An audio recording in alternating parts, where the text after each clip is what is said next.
Vous avez peut-être entendu parler d'Android qui va radicalement changer à partir de septembre 2026, mais vous savez pas précisément de quoi il s'agit. Dans cette vidéo, je vais tout vous expliquer, on va tout décortiquer. L'annonce de Google, qu'est-ce que ça implique pour les développeurs, qu'est-ce que ça implique pour les utilisateurs. Mais avant ça, on va repartir de l'annonce officielle qui engendre en fait toutes ces réactions sur Android et le fait que Android va devenir fermé. Et ben, tout ça, ça vient d'une annonce que Google a faite sur le blog des développeurs Android et qui dit que sous couvert d'améliorer la sécurité, Google va demander que les développeurs qui mettent en ligne des applications soient enregistrés, sinon les applications ne pourront pas être installées sur les appareils Android certifiés. Déjà, première chose, c'est pas uniquement le magasin d'applications Play Store, ça concerne même les magasins d'applications alternatifs comme F-Droid ou même carrément l'installation des applications directement avec les fichiers APK. Ça concerne toutes les applis. Encore, ce serait que sur Play Store, on se dirait, de toute façon, je crois que c'était déjà le cas, on a toujours les magasins d'applications alternatifs. Non, là, ce sera pour tout. Et on peut même se poser la question de savoir que, est-ce que cette obligation ne sera pas nécessaire aussi pour les OS alternatifs, comme GrapheneOS, LineageOS, MurenaOS ou encore Calyx. Bref, on va essayer de décortiquer tout ça. Et en fait, il y a deux choses. Au début, il y a un super site d'ailleurs qui récapitule tout ça, qui est fait par F-Droid je crois et qui va un peu nous servir de fil conducteur parce que la page est vraiment bien faite et elle propose d'ailleurs à la fin les solutions. En fait, Google dit quoi en 2025? Ils ont dit quoi? Parce qu'après il y a eu des assouplissements entre guillemets, vous verrez que c'est pas forcément très fameux.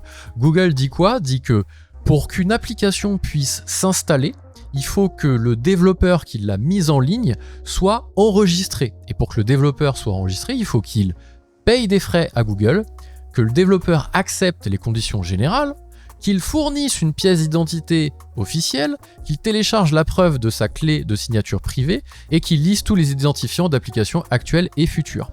Donc ça pose un gros problème, surtout quand on sait que les développeurs et les développeuses qui développent des applications alternatives, éthiques, open source, ont pas forcément envie, enfin c'est pas les premiers qui ont envie de passer un KYC à mettre toutes leurs coordonnées, leurs pièces d'identité, parce que ça pose des questions sur parfois des applications qui sont mises en ligne dans des pays dans lesquels il y a des conflits, pour justement contourner une restriction d'accès qui serait en place dans un pays ou ce genre de choses, et on n'a pas forcément envie en tant que développeur que son identité soit révélée, et surtout pas révélée dans un organe centralisé comme Google. Bon, ça c'est la première chose. Donc ça c'est l'annonce en 2025. Bref, il y a pas mal de monde qui est touché par ça, et on verra que Google au fur et à mesure est revenu entre guillemets un petit peu sur cette annonce et a dit bon, on pourra toujours continuer à faire tourner les applications non mises en ligne par des développeurs enregistrés, donc ils n'auront plus besoin de faire ça.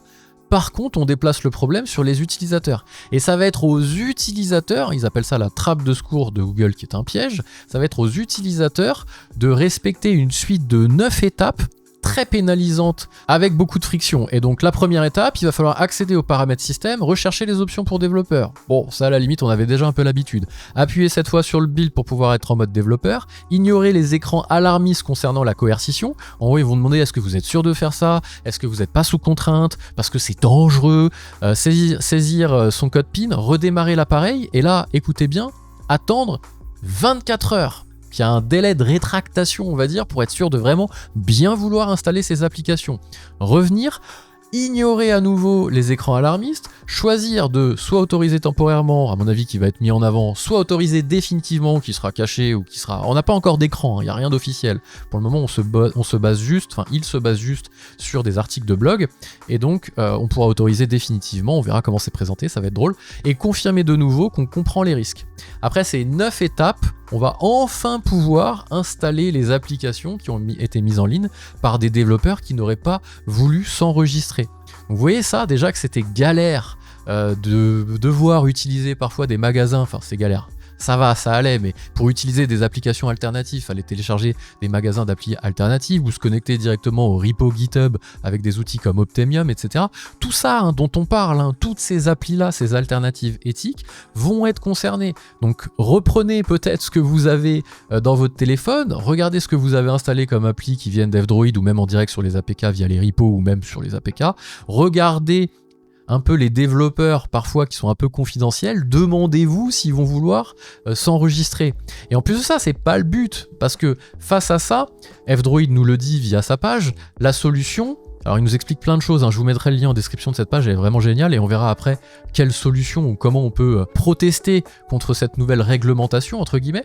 Mais avant ça, il nous explique qu'au niveau des développeurs, si vous êtes développeur d'applications Android par exemple, qu'il ne faut surtout pas signer, ne pas rejoindre ce programme en s'inscrivant à la console développeur, parce que sinon ça voudrait dire que le plan de Google fonctionne. Si vous en avez qui commencent à s'enregistrer, Google va se dire bah vous voyez c'est pas si compliqué de s'enregistrer, il y en a qui ont réussi.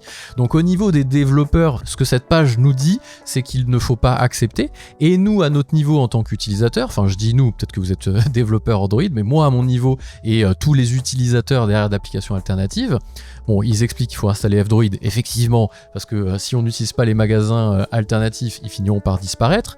Ils nous expliquent qu'on peut contacter, je vous mettrai le lien encore une fois, nos organes de régulation, donc en fonction des pays, dans les pays dans lesquels on vit, hein, on a les numéros des organes à contacter pour se plaindre, tout un tas de liens, donc nous on peut interpeller directement nos dirigeants, nos représentants, ça c'est la première chose qu'on peut faire.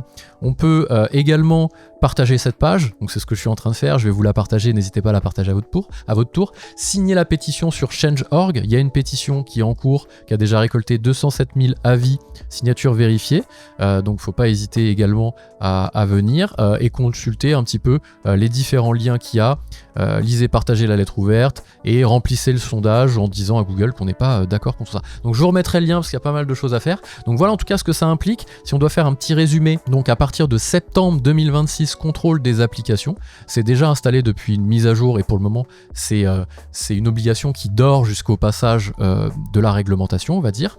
Deux options, soit les développeurs s'enregistrent, si les développeurs s'enregistrent, ils doivent payer des frais, accepter les conditions générales, fournir une pièce d'identité, c'est presque le plus chiant, c'est de donner son identité, ou alors remplir ces 9 étapes et surtout avec le délai de rétractation de 24 heures si on décide en tant qu'utilisateur de continuer à utiliser des applications non vérifiées. Donc ni la première solution ni la seconde solution sont des bonnes solutions, elles vont à l'encontre de la liberté sur internet et je trouve que c'est quelque chose qu'il faut combattre et sur lequel il faut protester. Donc n'hésitez pas à mettre en place toutes les actions qui mettent en évidence sur la page, à partager un petit peu ce que vous pensez en commentaire. Sachez que la semaine prochaine, alors je sais pas quand est-ce que vous regarderez cette vidéo, on est le 2 juillet, donc la semaine prochaine, je crois que ce sera mardi 7 juillet, j'espère que vous verrez cette vidéo sur ces entrefaits.